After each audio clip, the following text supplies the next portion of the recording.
Hai,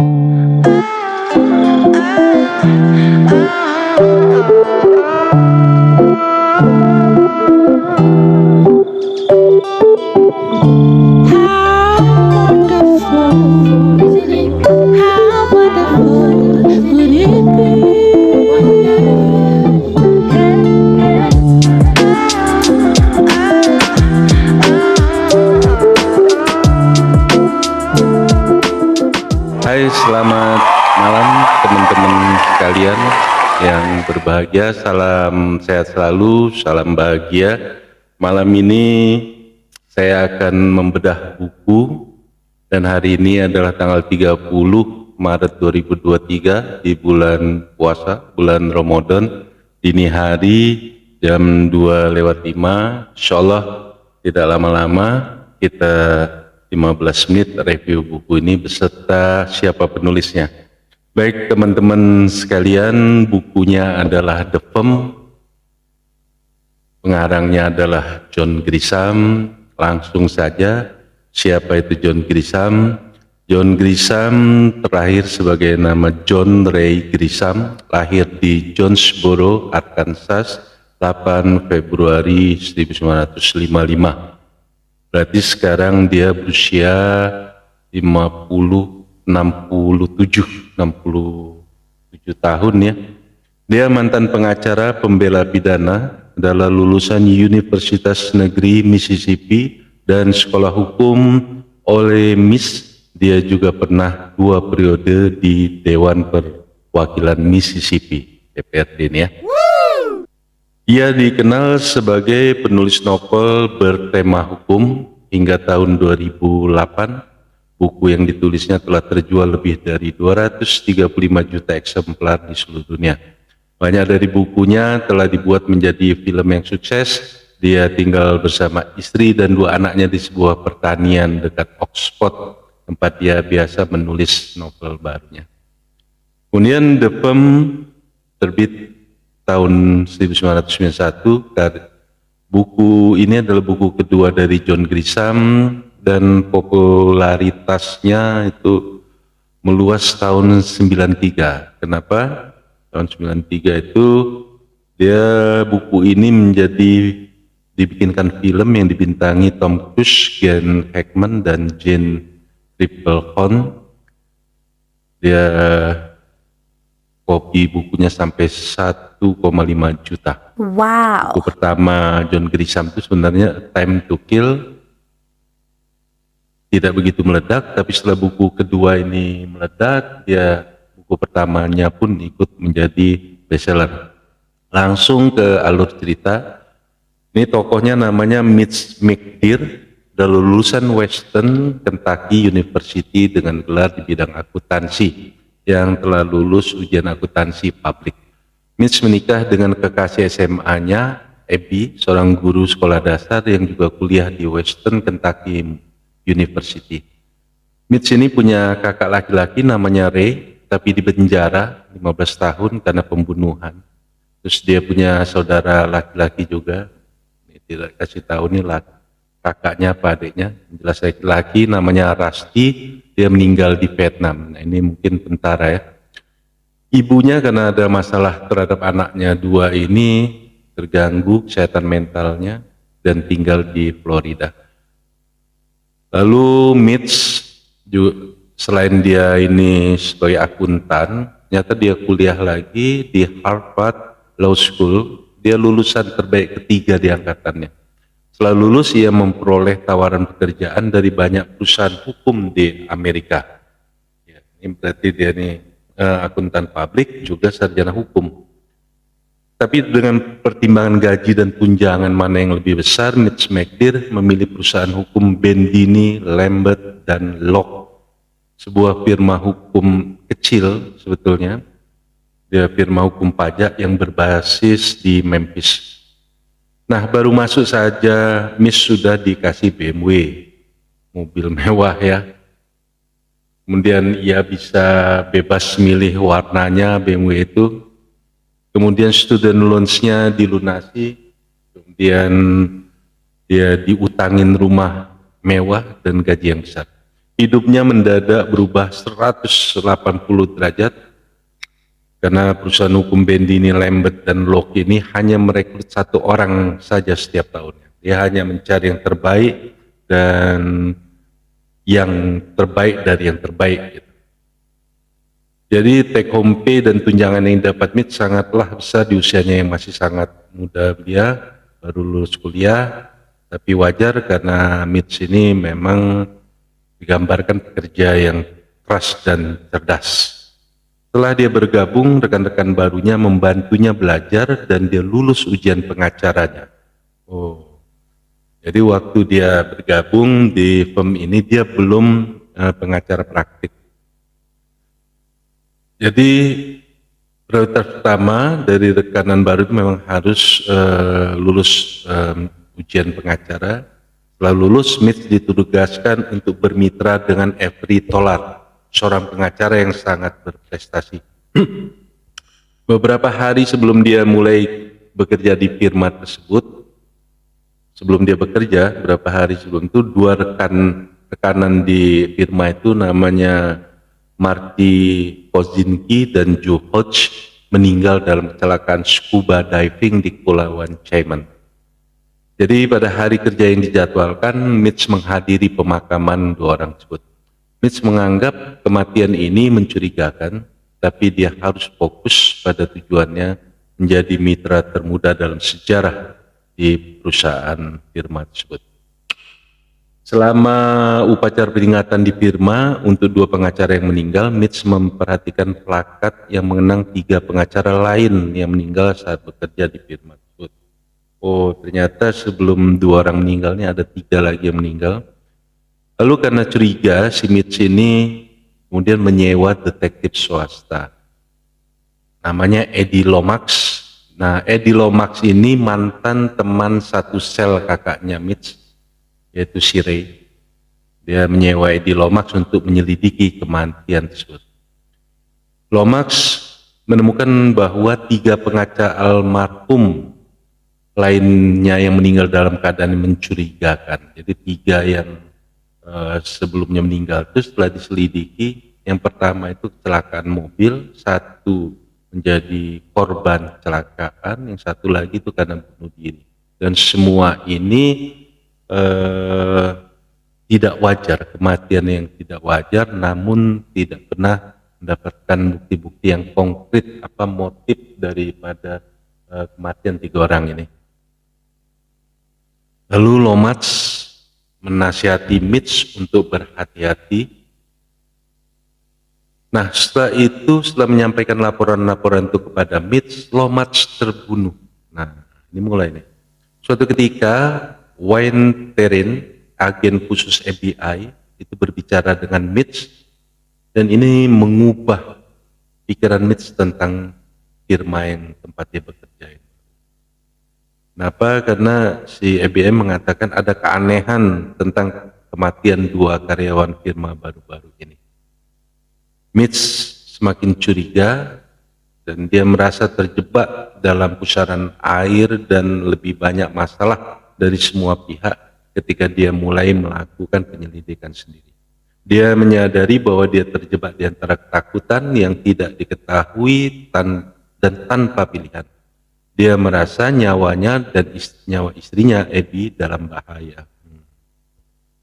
Saat berada di Washington DC untuk urusan bisnis, agen FBI Wayne Terrence tadi mendekati Mitch, mendekati lagi, dan FBI mengungkapkan bahwa firma tersebut bekerja untuk Kerah Putih, yaitu keluarga kriminal Morolto di Chicago, semacam mafia berarti ini.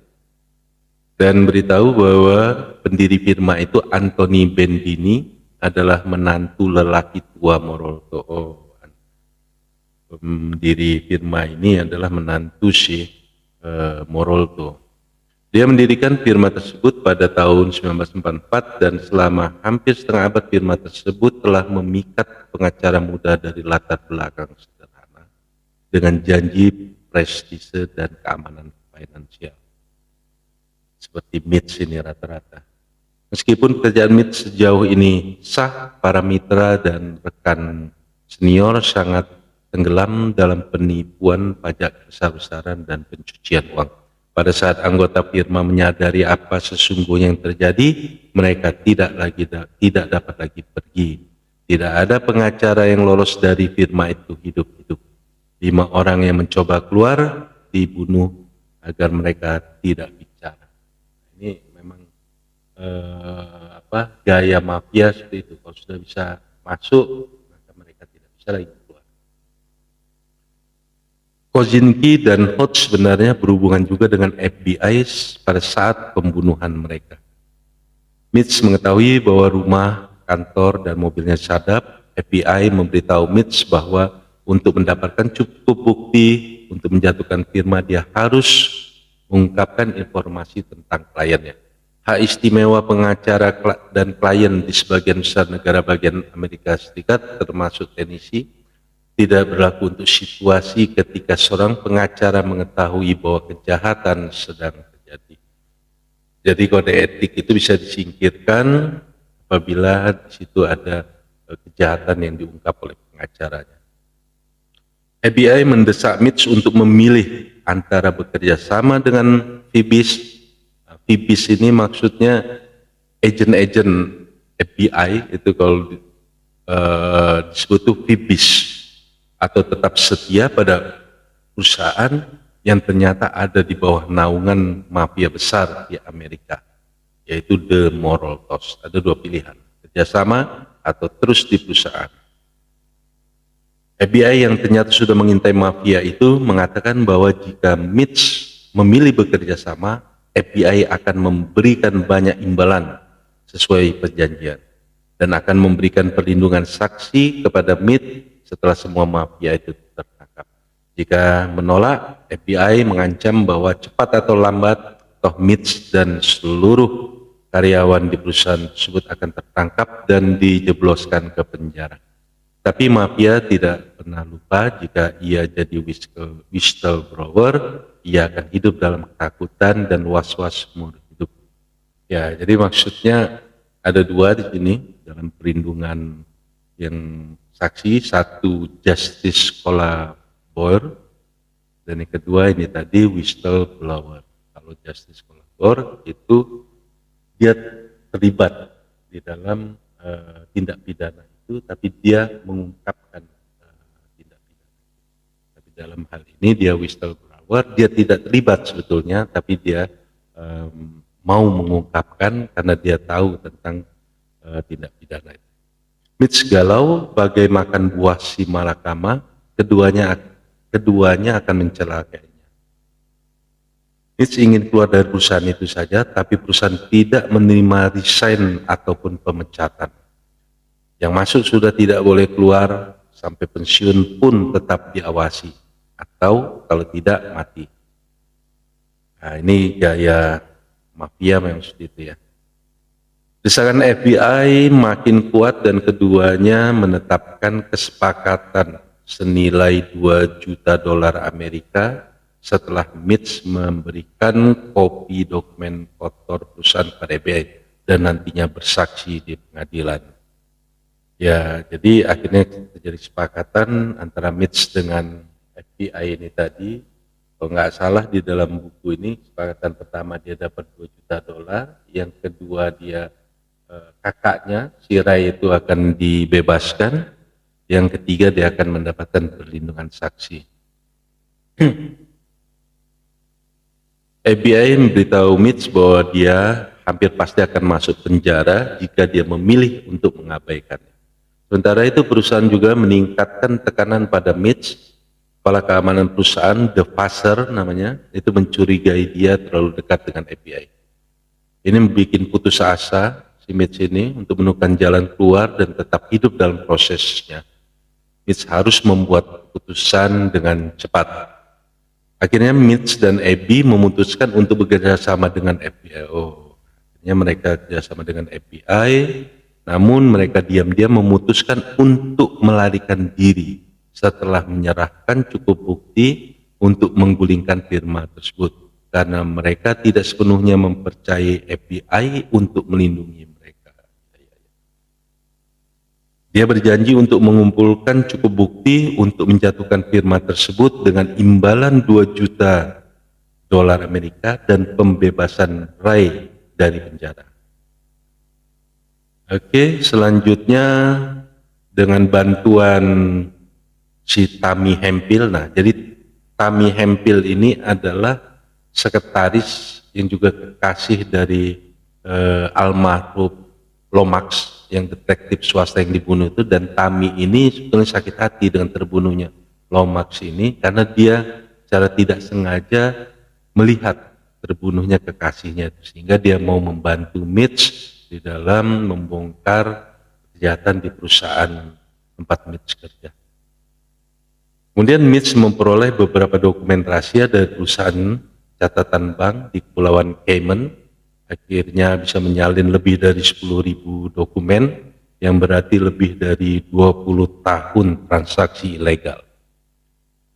Dan Mitch memberitahu pada Terence, ini agen FBI tadi, Pibis tadi, bahwa meskipun dokumen-dokumen ini hanya menjelaskan sebagian kecil dari aktivitas kriminal firma, dokumen tersebut berisi cukup bukti untuk mendakwa kira-kira setengah dari anggota firma aktif dan beberapa mitra pensiun.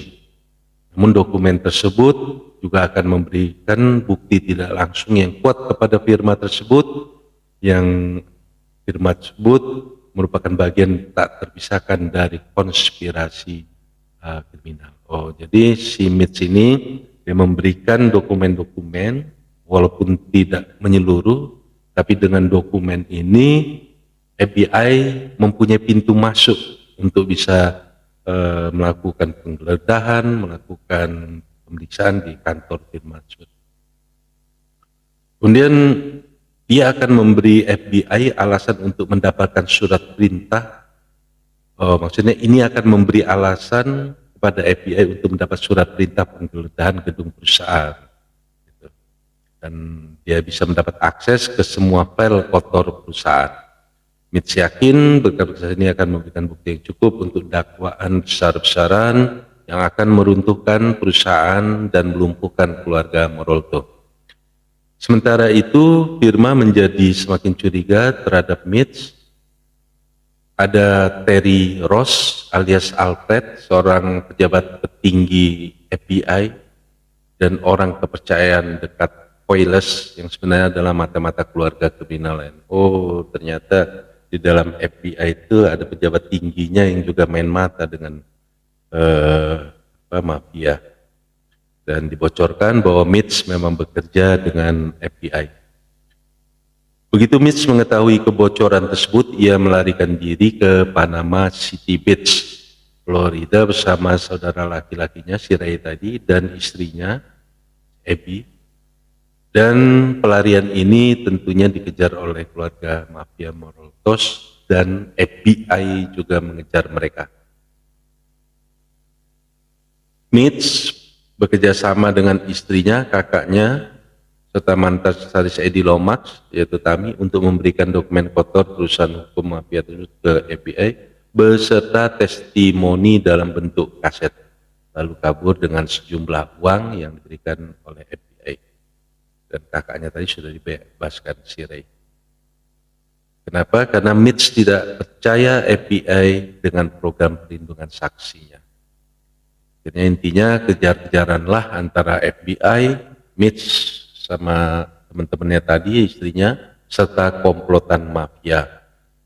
Mitch, Abby, dan Ray berhasil melarikan diri ke Kepulauan Cayman dengan bantuan Barry Abangs, seorang pemilik bisnis scuba diving dari pulau-pulau yang anaknya meninggal dalam insiden yang mengakibatkan meninggalnya Kozinski dan Hutch. Oh, jadi anaknya ini pun menjadi korban, hingga dia sakit hati dan dia bersedia membantu si Mitch ini membongkar kejahatan di firma itu. Berbekal bukti Mitch, FBI akhirnya bisa mendakwa 51 anggota dan mantan anggota firma Bendini, serta 31 tersangka anggota keluarga Morolto. 82 orang bisa didakwa dengan data yang diberikan Mitch ini tadi. dakwaan itu terhadap kejahatan pencucian uang dan penggelapan pajak. Nah, saat buku berakhir, Mitch, Abby, dan Ray sedang menikmati kekayaan baru mereka di Kepulauan Cayman. Jadi mereka lari membawa uang yang dari FBI, kemudian seharusnya Mitch itu bersaksi tapi dia takut karena nanti akan ada balas dendam dari Morolto itu tadi. Dia langsung menghilang di Kepulauan Cayman, dan saya kira FBI juga karena sudah berhasil tugasnya tidak lagi mengejar si Mitch ini. Ya, itulah teman-teman sekalian, isi dari buku ini sangat saya rekomendasikan.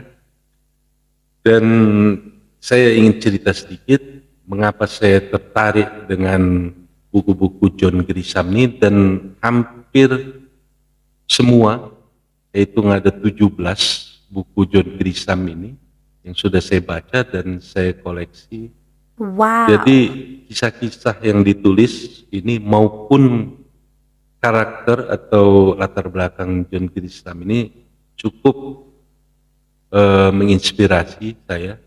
Pertama adalah dia berlatar belakang seorang advokat dan dia juga pernah menjadi anggota dewan, dan terakhir dia menjadi penulis. Tapi dia kaya rayanya dari menjadi penulis ini. Dan saat ini pun saya sedang menjalankan tugas sebagai anggota dewan yang berlatar belakang seorang advokat juga. Tapi saya belum bisa menulis seperti John Grisham. Mohon doanya teman-teman. Baik, kemudian saya kira selesai bedah buku ini. Saya berharap ini bermanfaat untuk kita semua, dan membaca itu saya kira hal yang baik. Dengan membaca kita bisa berpikir yang sistematis, karena isi buku-buku bagus itu jalan ceritanya selalu sistematis.